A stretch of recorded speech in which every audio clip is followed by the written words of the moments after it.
Welcome to competitive learning. So यहाँ पे आज हम देखेंगे कि इस तरीके के सवाल को हम आज कैसे सॉल्व करेंगे।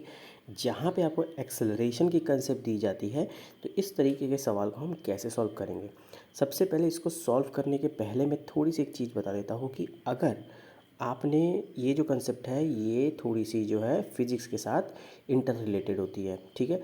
अगर आपने 12th स्टैंडर्ड में फ़िज़िक्स पढ़ी है तो थोड़ी सी आपके लिए इजी हो जाएगी। अगर आपके लिए फ़िज़िक्स आपने नहीं पढ़ी है तो उसमें कोई दिक्कत नहीं है, क्योंकि आज आप ये क्वेश्चंस पूरा सीख के जाओगे कि अगर एक्सेलरेशन आता है तो मुझे क्या करना पड़ेगा, इस क्वेश्चंस को कैसे सॉल्व करना पड़ेगा, ठीक है। मैं पूरी की पूरी कंसेप्चुअल वे से आपको सिखाऊंगा कि इस तरीके के क्वेश्चंस को आप कैसे सॉल्व करोगे और कभी भी आप इसे भूलोगे नहीं, ठीक है।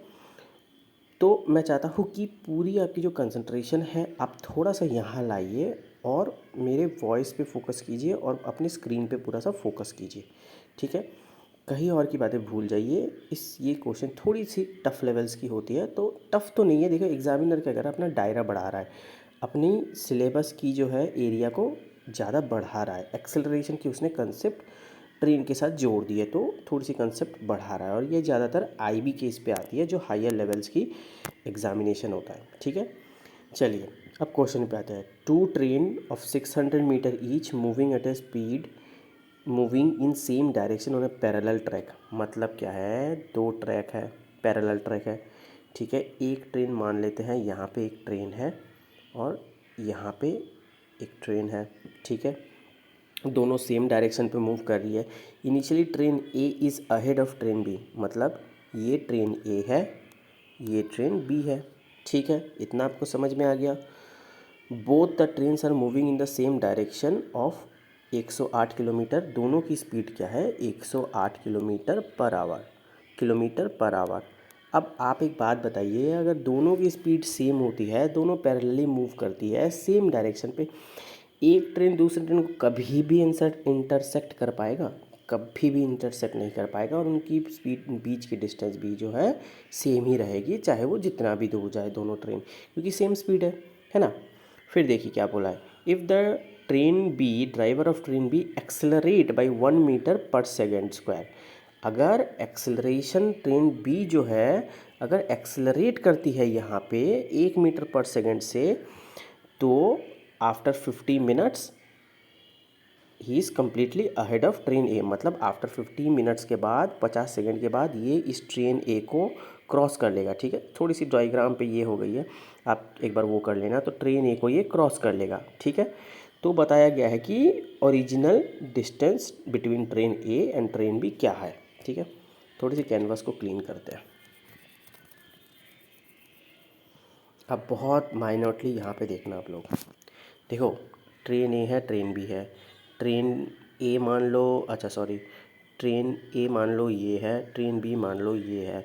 दोनों की स्पीड कितनी है, 108 किलोमीटर, ठीक है। बट हमें यहाँ पे यूनिट जितनी भी हम देख रहे हैं, देखो लेंथ मीटर पे है, ये भी आपका एक्सेलरेट भी मीटर पे है, ठीक है। तो एक और चीज़ मैं आपको छोटी सी चीज़ बता देता हूँ। एक्सेलरेशन की यूनिट कितनी है, 1 metre, 1 metre per second square, ठीक है। ये एक्सेलरेशन की यूनिट है, ठीक है। ये आपने पढ़ी होगी फिजिक्स पे, ठीक है। अब देखिए ध्यान से, तो हम इसको क्या करेंगे, स्पीड को मीटर पर सेकेंड में हम लोग कन्वर्ट कर लेते हैं,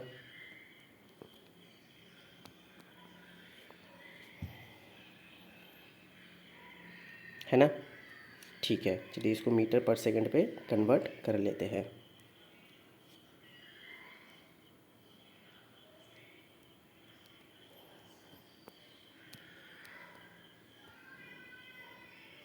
सॉरी, ये होगा 30 metre per second square, sorry 30 metre per second.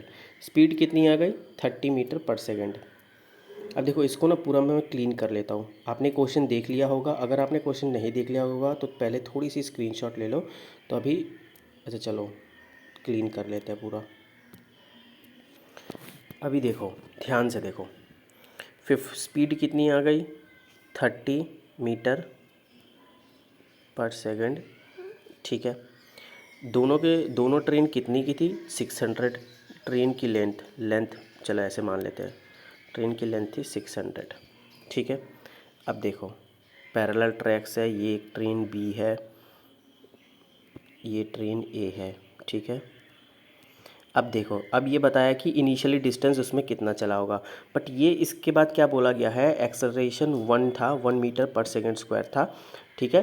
अगर acceleration 1 metre per second square जब भी हुआ, इसने बी ट्रेन ने ए ट्रेन को कितने में क्रॉस कर दिया, 50 सेकेंड पे, ठीक है।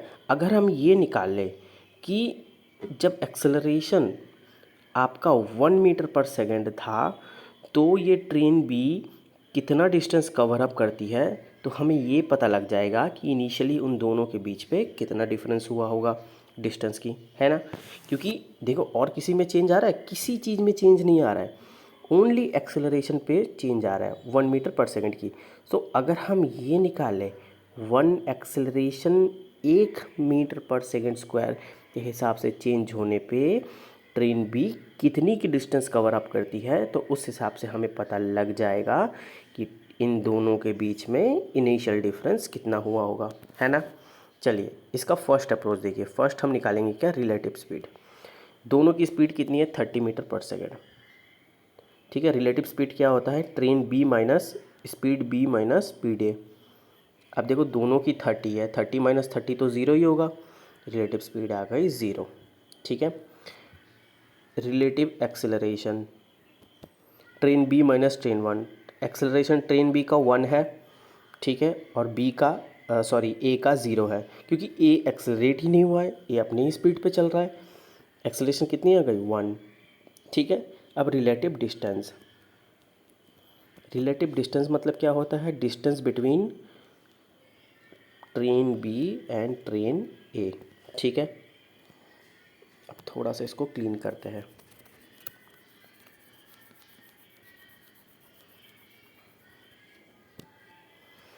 ठीक है, अब एक चीज़ देखो, इसकी एक फार्मूला होती है।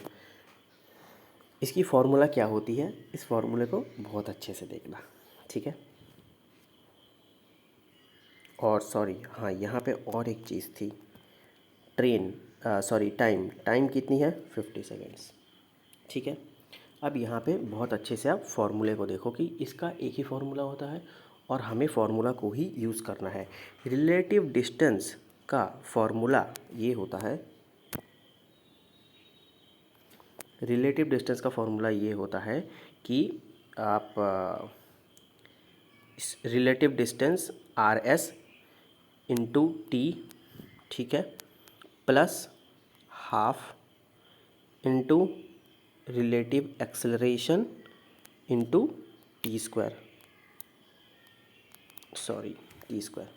अब देखिए ये फार्मूला आपको अप्लाई करनी ही पड़ेगी, इसकी कोई भी ट्रिक नहीं है और इसकी एक ही इसको करने का सॉल्यूशन है, ठीक है। इसमें मेरे भी हाथ बंधे हुए हैं, इसको करने का एक ही सॉल्यूशन है, ठीक है।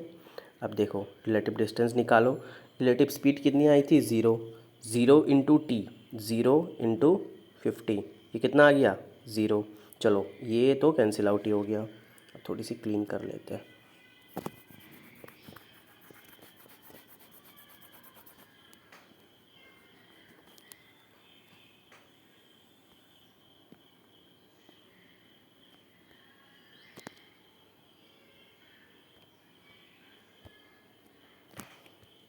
है ना। अब देखो कौन सा टर्म टर्म रह गया, half into relative acceleration, relative acceleration कितना निकला था हमारा, 1 into T square, T T कितनी है, 50 सेकेंड्स। अब 50 की स्क्वायर, इसकी स्क्वायर कितनी आ जाएगी, 2500, है ना, 2500, और यहाँ इंटू 1 करेगा तो इंटू 1। अब देखो कैंसिल आउट कर दो, 1250, तो इन दो, तो ये हमारा निकला रिलेटिव डिस्टेंस। रिलेटिव डिस्टेंस मतलब आपने क्या देखा था, हमने distance between train A and train B. तो डिस्टेंस बिटवीन ट्रेन ए और ट्रेन बी हमारी कितनी रहेगी, 1250 किलोमीटर, ठीक है। तो देखो ये फार्मूला है, ये फार्मूला है, सिंपली आपको फार्मूले में पुट करना पड़ेगा। आपको कंसेप्ट मैंने समझा दिया कि कौन सी एक्सेलरेशन क्या होती है, रिलेटिव एक्सेलरेशन कैसे निकालते हैं, रिलेटिव स्पीड कैसे निकालते हैं, रिलेटिव टाइम कैसे निकालते हैं और रिलेटिव डिस्टेंस कैसे निकालते हैं, ठीक है। यही फार्मूला से बेसिक फार्मूला होता है ये, ठीक है। इसी फार्मूले को हम अप्लाई करेंगे हर जगह पे और हमारा आंसर जो है निकल के आ जाएगा, ठीक है। बेसिक्स चीज़ों को समझो।